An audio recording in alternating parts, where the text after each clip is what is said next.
Okay, so this is 4 USC 103, and I'm sorry, I really cannot make it much bigger and still be able to see it all.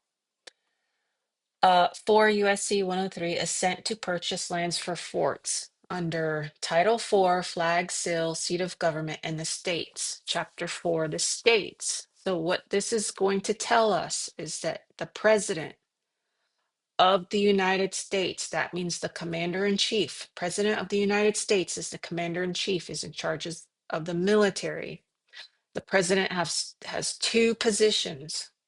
Article 2, Section 1, Executive of the United States of America.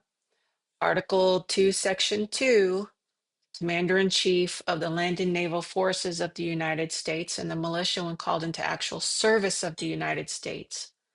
Under Article 1, Section 8, Clause 17, he's allowed to make purchases of land for basically military stuff. Why military stuff? Because he's allowed to do it as the commander in chief, aka President of the United States. Okay, so he has to do this in a special kind of way. And what he does is he goes to the states and he says, I need some land.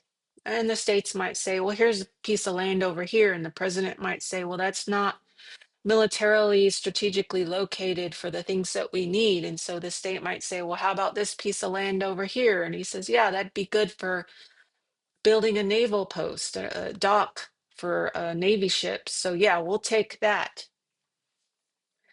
So when he takes it, he has to then, after he gets the land, go back to the Congress of the state and say, hey, I also need you to give me the lawmaking power over this piece of land that you gave me to build the Navy piers, Navy docks. And the state will give up the jurisdiction, the lawmaking power, legislative jurisdiction, the lawmaking power over that piece of land only to the federal government so that the federal government can then, as the United States, a military government, make laws for the military people on that piece of land.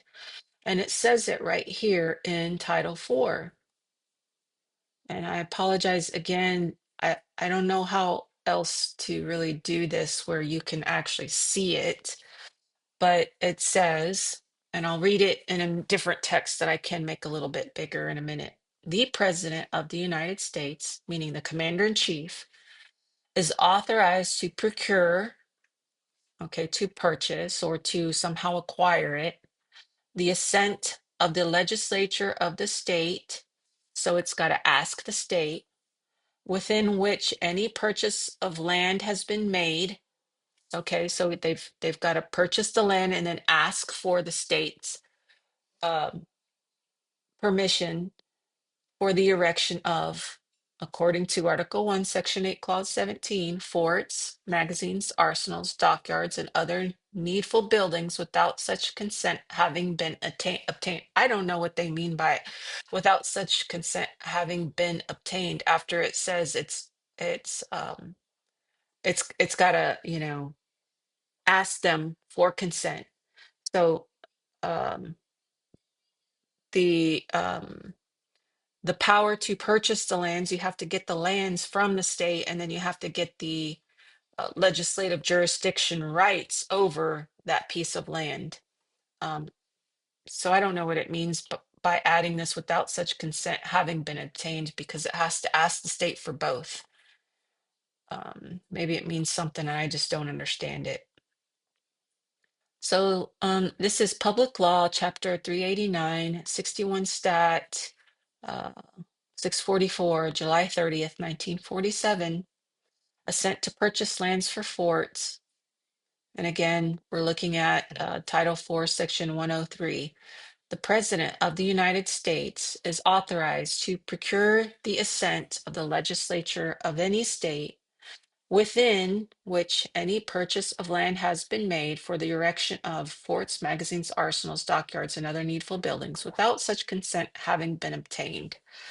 So I think what it's saying is that the president has the right to purchase the lands, and having purchased the lands and have it automatically brings the constitutional power to that piece of land without having to get the consent of the state to administer the Constitution and rules and regulations for the military over that particular piece of land once they purchased it.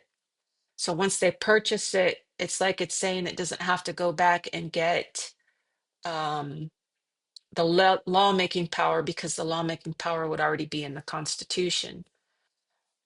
However, there are some things written in other places that say that